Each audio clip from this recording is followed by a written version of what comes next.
Barangay Hinebra Stephen Holt mga bro, handa na sa bagong role at si Stan nakahabol pa sa Barangay Hinebra. So wala na ngang Jimmy Malonzo ang Barangay Hinebra simula ngayong Philippine Cup mga bro. Panigurado man hindi bago talaga itong si Coach Tim Con sa kanyang rotation. Ayon nga sa source ay bagong role naman ang gagampanan ni Stephen Holt ngayong season mga bro. Matatandaan na last season nga ay ginawa siyang pure defender ni Coach Tim Con.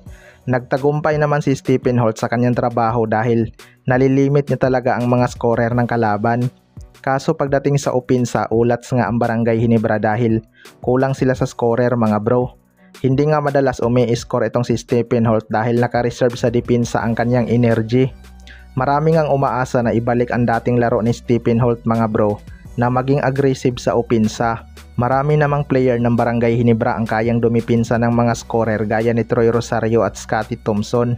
Scoring machine kasi talaga tong si Stephen Holt mga bro at nasasayang lang ang kanyang talent kapag ginawa siyang defender. Malakas naman talaga siya sa depensa pero mas kailangan nga ng Barangay Hinebra ang kanyang scoring. Hindi rin naman kasi pwede na puro lang sila depensa. May mga team kasi na kahit anong depensa mo ay nakakagawa pa rin ng paraan gaya ng TNT at SMB. Kaya mas maganda talaga na makakasabay din sila sa scoring. Kaya titingnan na lang natin yan. Sa kabilang banda naman mga bro, si Stan nakahabol pa sa Barangay Hinebra. Ito ngang si Stan ang isa sa mga inaabangan na free agent mga bro. Target din talaga ito ng TNT tropang 5G.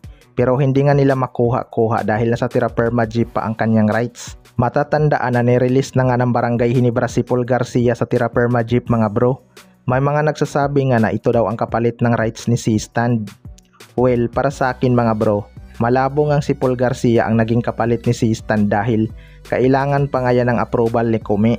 Pero ayon nga sa source mga bro ay nakahabol pa daw itong si Stan sa Barangay Hinebra. Hindi rin talaga malabong pabalikin ng Barangay Hinebra si Stan mga bro.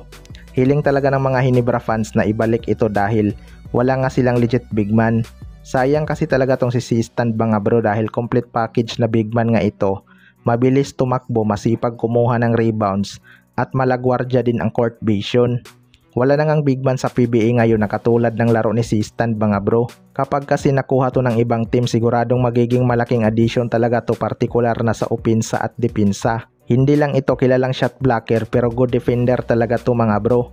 Kaya abangan na lang natin kung babalik pa talaga si Stan sa Barangay Hinebra matapos nila itong itapon sa tira perma Jeep.